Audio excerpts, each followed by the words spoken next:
High friends, welcome back to my channel Dalia ডিমসে তোমাদের সকলকে ওয়েলকাম জানিয়ে আজ আবার একটা নিউ ভিডিও নিয়ে চলে আসলাম। টাইটেল থাম্বনেল দেখে তো তোমরা বুঝে গেছো কি নিয়ে ভিডিও করব। তোমাদের সকল প্রশ্নের উত্তর দেবো। মনসা মন্দির সম্পর্কে তোমরা যে প্রশ্নগুলো করেছো আজকে সেই প্রশ্নগুলোর উত্তর দেবো। চলো তোমাদের একে একে সকলের প্রশ্নের উত্তর দেওয়ার চেষ্টা করবো যতটা পারবো। তো এই ভিডিওটা লাস্ট পর্যন্ত তোমরা সকলে দেখো। যদি ভালো লাগে প্লিজ লাইক করে দিও। চ্যানেলে যদি নতুন হয়ে দেখো প্লিজ চ্যানেলকে সাবস্ক্রাইব করে দিও। চলো ভিডিওটা আমি শুরু করছি, পুরো ভিডিওটা তোমরা দেখো। তো আর একটা কথা তোমাদেরকে জানাবো, যেটা এটা আমার ব্যক্তিগত কথা। এই কিছুদিন হলো একটা দাদা ভাই আমার কমেন্ট বক্সে এসে তার ভিডিও লিঙ্ক শেয়ার করছে। তো তাই সেই দাদা ভাইটাকেই বলবো, আমার ঠিক চ্যানেলের নামটা ঠিক মনে নেই, তো সেই দাদা ভাইটাকে আমি বলবো যে প্লিজ আমার কমেন্ট বক্সে এসে প্লিজ তোমার ভিডিও লিঙ্ক শেয়ার করো না। এটা আমি চাইছি না, তো কিছু মনে করো না। তবে আমি তোমাকে একবার বারণ করেছিলাম, তুমি শোনোনি, তো তাই আমি ভিডিওর মাধ্যমে তোমাকে বলে দিলাম প্লিজ লিঙ্ক শেয়ার করো না। তোমার যদি ইচ্ছে না হয় কমেন্ট নাই করতে পারো, তবে লিঙ্ক শেয়ার করো না দাদা ভাই, তোমাকে আমি এটা রিকোয়েস্ট করলাম। নিজে ভিডিও বানাবে, নিজে দেখবে সাকসেস পাবে খুব তাড়াতাড়ি। কারোর ভিডিওতে লিঙ্ক শেয়ার করে টেয়ার করে কিছু হয় না। কেউ তুমি ভাবছো লিঙ্ক শেয়ার করে তোমার ভিডিও দেখবে, কেউ দেখবে না। আমি আমার ভিডিও দেবো, আমার ভিডিওটাই লোকে দেখবে, বেরিয়ে চলে যাবে। কেউ কারোর লিঙ্ক শেয়ার করলে কেউ কারোর ভিডিও দেখে না। তাই বলবো নিজে ভিডিও করো, অবশ্যই ভগবানের ইচ্ছাতে, ভগবানের ভালোবাসায় এবং ভগবানের আশীর্বাদে ঠিকই তোমরা তুমিও এগিয়ে যাবে। তো লিঙ্ক শেয়ার করে কোনো লাভ নেই, তাই বলবো লিঙ্ক শেয়ার করো না। অবশ্যই মা মনসা এবং প্রত্যেকটা ভগবান যেন তোমাকে আশীর্বাদ করে, তুমিও যেন এগিয়ে যেতে পারো। চলো এবার আমি তোমাদেরকে কমেন্টগুলো পড়ে পড়ে শোনাবো। তো একটা দিদিভাই আমাকে কমেন্ট করেছে যে দিদি, মায়ের মন্দিরের পাশে কি কোনো দোকানে আছে, মানে ফুল মিষ্টি বা কোনো জিনিসের দোকান? হ্যাঁ, অবশ্যই তোমরা অনেকগুলো দোকান পেয়ে যাবে, একটা না অনেকগুলো দোকান তোমরা পেয়ে যাবে মায়ের মন্দিরের পাশে। সেখান থেকে তোমরা ফুল, মায়ের জন্য ফুল কিনতে পারো, মিষ্টি কিনতে পারো, ধূপকাঠি, মোমবাতি, আলতা, সিঁদুর, শাড়ি, এমনকি তোমরা ওখান থেকে দুধ কলাও পেয়ে যাবে। মানে ওই দোকানে তোমরা সব কিছুটাই পেয়ে যাবে। 101 টাকা থেকে ডালা শুরু হয়, পুরো 101 টাকা, তারপরে হচ্ছে 121 টাকা, 111 টাকা, 151 টাকা পর্যন্ত লাস্ট তোমরা ডালা পেয়ে যাবে। শুধু জিনিসগুলো মানে ছোট বড়, মালাটা হয়তো একটু ছোট, যেটা কম দাম সেটা মালাটা ছোট থাকে, যেটা বেশি দাম সেটা মালাটা বড় থাকে। যে ডালাটা কম টাকার মধ্যে পেয়ে যাবে সেই ডালাটার মধ্যে কম কম মানে জিনিসগুলো সব থাকবে, জিনিস পরিমাণটা ছোট থাকবে। আর একটা কমেন্ট পড়বো, পুকুর থেকে মন্দিরটা কতটা দূর? পুকুর থেকে মন্দিরটা কোনো দূরই না, মন্দিরের মধ্যেই পুকুরটা আছে। তো মন্দিরটা তোমার ঢুকছো গেটে, যে গেট দিয়ে, তো গেটের ওই পারে তোমরা মন্দিরে নামবে, মানে গেট ঢোকার আগে পুকুরটা পড়বে। তো পুকুরে তোমরা স্নান টান করে মন্দিরে গেট দিয়ে তোমরা ডন্ডি কাটতে কাটতে আসতে পারবে, মন্দিরের সামনে পুকুরটা। চলো নেক্সট কমেন্ট পড়ি। নেক্সট কমেন্ট একজন করেছে যে দিদি, মা যে সামানটা দেন তার জন্য দক্ষিণা হিসেবে কত দিতে হয়? কারণ আমি অনেক দূর থেকে যাব, আমি ঠিক জানি না। তো আমিও ঠিক বলতে পারবো না যে সামানের জন্য কত টাকা দিতে হয়। আমি কখনো সামান নিও নি, তাই আমি বলতে পারবো না আশা মা সামানের জন্য কত টাকা নেন। তবে খুব কম পরিমাণ টাকাই নেয়, বেশি খুব যে টাকা নেয় সেরকমটা আমি শুনিনি।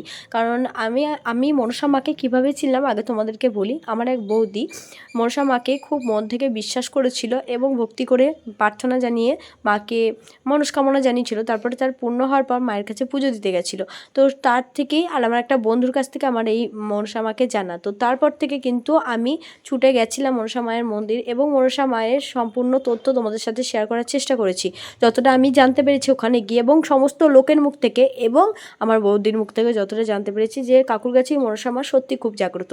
তবে সামান কত টাকা দিয়ে নিতে হয় সেটা কিন্তু আমি এখন বলতে পারবো না। তবে ফুল, জল এগুলো কীভাবে নিতে হয়, কীভাবে তোমরা পাবে সেটা আমি বলে দেবো, কারণ সেটা আমি নিজে নিতে পেরেছি, কিন্তু সামান আমি নিইনি, তাই সামানের ব্যাপারটা আমি জানি না কত টাকা লাগে। আরেক দিদিভাই কমেন্ট করেছে, দিদিভাইয়ের নাম হচ্ছে মুনমুন দত্ত। তো দিদিভাই কমেন্ট করেছে, আগামীকাল সোমবার বিকেলের দিকে কি মন্দির খোলা থাকে?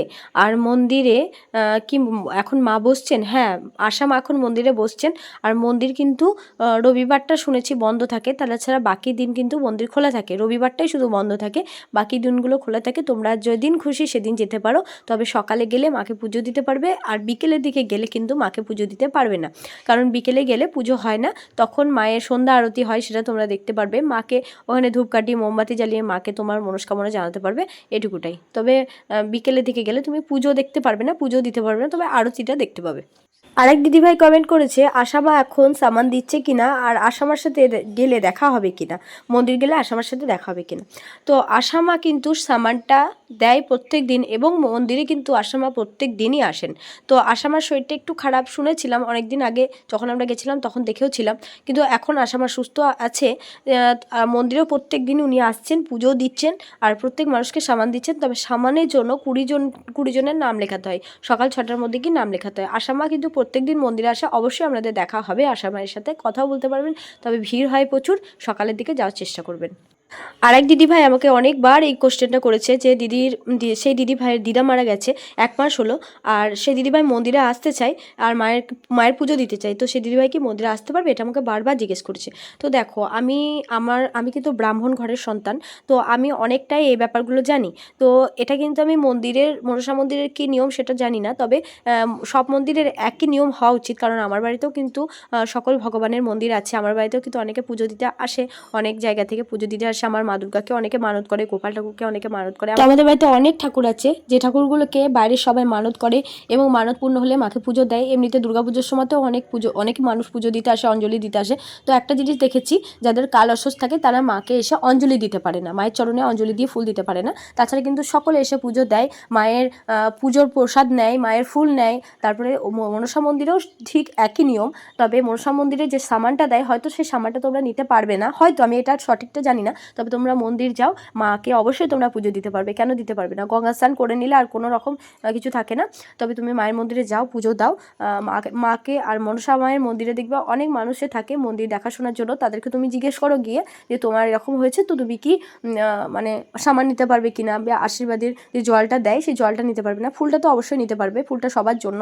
তো এটা তুমি গিয়ে ওখান থেকে জানতে পারবে। তবে আমি জানি যেটা আমি যেটা জানি সেটা তোমাকে বলার চেষ্টা করলাম, যে তুমি পুজো দিতে পারবে মাকে, কারণ মায়ের কাছে পুজো দেওয়ার জন্য কারোর কোনো বাধা থাকে না, সবাই দিতে পারে মায়ের পুজো। মন থেকে ভক্তি ভরে চাইলে তোমরা সবাই দিতে পারবে, তবে অঞ্জলিটা দিতে পারে না, এটা আমরা জানি, ছোটো থেকে দেখেও আসছি যে অঞ্জলি দিতে পারা যায় না। তাছাড়া কিন্তু সমস্ত রকম পুজো দেওয়া যায়। আমার মন থেকে চাইলে আমি কেন পুজো দেবো না, মায়ের মন্দিরেও আমি ছুটে যেতে পারি, মাকে দেখবো, দর্শন করবো, প্রণাম করবো, মনস্কামনা জানাবো এবং পুজো দেবো, এটা আমি করতে পারি। তো তুমি যেতে পারো, এটা তোমার কোনো রকম বাধা নেই।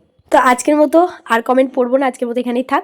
তো কালকে আবার নেক্সট ভিডিওতে, কালকে বলছি না, নেক্সট ভিডিওতে আবার আমি বাকি যে কমেন্টগুলো আছে অবশ্যই পড়বো, সবার কমেন্টের উত্তর দেবো। তো আজকের মতো ভিডিওটা এখানে এন্ড করছি। যদি ভালো লাগে লাইক কমেন্ট শেয়ার করো, চ্যানেলে যদি নতুন হয়ে থাকো প্লিজ চ্যানেলকে সাবস্ক্রাইব করে দিও, আর কমেন্ট করে জানিও তোমাদের মতামত। আর চলো, আজকের মতো ভিডিওটা এখানে এন্ড করছি।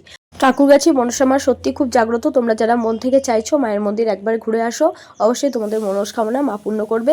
মন থেকে বিশ্বাস করে ভালোবাসা দিয়ে যাও, অবশ্যই মনোবাসনা পূর্ণ হবে। আশা মা খুবই ভালো মানুষ, আশা মার সাথে যদিও তোমাদের কথা না হয়, মন্দিরের আশেপাশে কিন্তু অনেকগুলো দাদাভাই থাকে যেগুলো মন্দির দেখাশোনা করার দায়িত্বে থাকে, তো তাদেরকে তোমরা গিয়ে তোমাদের কথা জানাবে এবং আশা মায়ের ফোন নাম্বার তোমরা নেবে, অবশ্যই তোমরা তাদের সাথে কন্ট্যাক্ট রাখতে পারবে। তো মন্দিরে যাও, তাদের সাথে যোগাযোগ করো, যদি আশা মায়ের সাথে তোমরা কথা বলতে না পারো সেই দাদাভাইগুলোর সাথে কথা বলো, অবশ্যই তোমাদের মনোবাসনা পূর্ণ হবে। দুটো দাদাভাই থাকে দেখবে, ভিতরে একটা দাদাভাই থাকে, সেই দাদাভাইটার সাথে কথা বলতে পারবে, আর বাইরে যে দাদাভাইগুলো থাকে ভিডিও করে সেই দাদাভাইগুলোকেও তোমরা তোমাদের কথা জানাতে পারবে। তো জানালে অবশ্যই তোমাদের সেই দাদাভাইগুলো যতটা পারবে চেষ্টা করবে তোমাদের পাশে থাকার। তো আজকের মতো ভিডিওটা এখানেই এন্ড করলাম। সবাই ভালো থেকো, সুস্থ থেকো, মনসা মা যেন সকলকে ভালো রাখে, সুস্থ থাকে। জয় মনসা মায়ের জয়।